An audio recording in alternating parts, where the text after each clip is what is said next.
देख रहे हैं वार्ताकार। और किसी को भी झूठे तरीके से राजनीति में अपने को पब्लिसिटी करने के लिए खींचना क्या है, एक महाराष्ट्र में ट्रेंड बन गया है। संजय राउत हो, वर्षा गायकवाड़ हो या दूसरे इस तरह के नवाब मलिक जैसे लीडर हो, क्या है, मेरी पॉपुलैरिटी के आगे मेरा नाम लेके बड़े होते हैं। ना इनको पब्लिक सोशल मीडिया पे इनको अट्रैक्शन मिलता है, ना टीवी पे मिलता है, चाहे ये मिनिस्टर हो या चाहे ये अपने आप को खूब बहुत बड़े पॉलिटिशियन मानते हो। मुंबई कांग्रेस की अध्यक्ष वर्षा गायकवाड़ ने मोहित कंबोज पर जो गंभीर आरोप लगाए थे उसका खुलासा करने के लिए अब मोहित कंबोज खुलकर मैदान में आ गए हैं।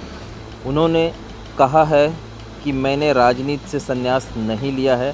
साथ ही उन पर जो आरोप लग रहे हैं कि सरकारी प्रोजेक्ट उन्हें दिए जा रहे हैं, इस पर उनका कहना है कि मुझे 30 प्रोजेक्ट जो दिए जाने की बात कही जा रही है वह पूरी तरह से सही नहीं है। उन्होंने दावा किया है कि विरोधी जो उन पर आरोप लगा रहे हैं वे सिर्फ 5 प्रोजेक्ट की जानकारी दें जो मुझे मिले हैं।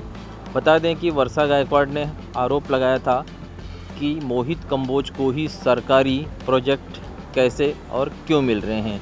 इसी का खुलासा करते हुए मोहित कंबोज ने उपरोक्त बातें कही हैं।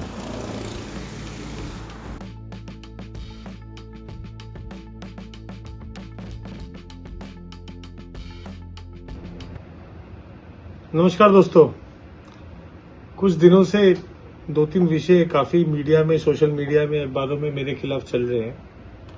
तो मैंने पहले तो सोचा था कि मैं किसी के बारे में कोई भी जवाब देना उचित नहीं समझा, लेकिन मुझे लगता है कि मेरे को जवाब देना जरूरी था।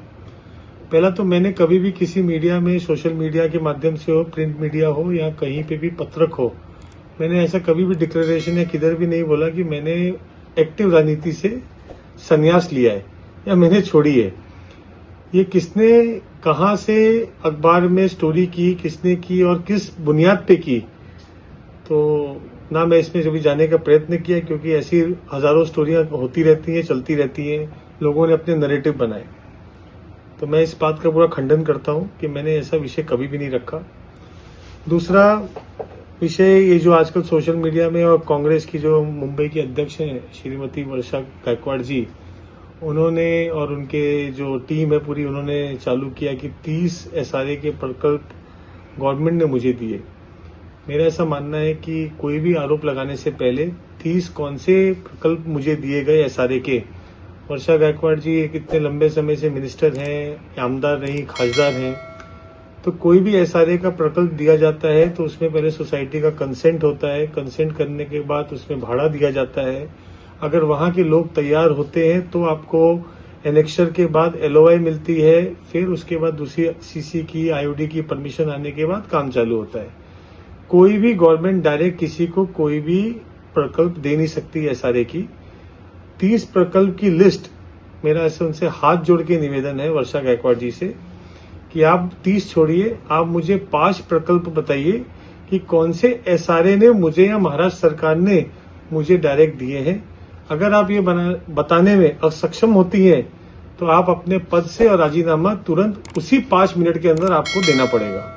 झूठे आरोप लगाना और किसी को भी झूठे तरीके से राजनीति में अपने को पब्लिसिटी करने के लिए खींचना क्या है, एक महाराष्ट्र में ट्रेंड बन गया है। संजय राउत हो, वर्षा गायकवाड़ हो या दूसरे इस तरह के नवाब मलिक जैसे लीडर हो, क्या है, मेरी पॉपुलैरिटी के आगे मेरा नाम लेके बड़े होते हैं।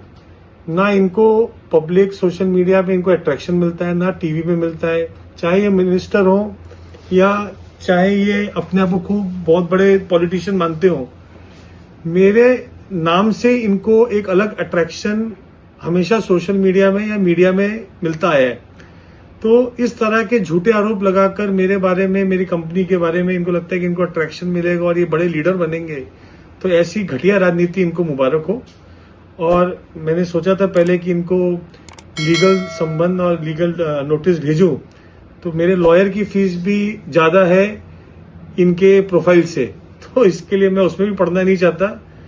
लेकिन मेरा ऐसे निवेदन है, अगर इनके अंदर 1% की भी सच्चाई है तो वो लिस्ट का मैं वेट कर रहा हूं। धन्यवाद।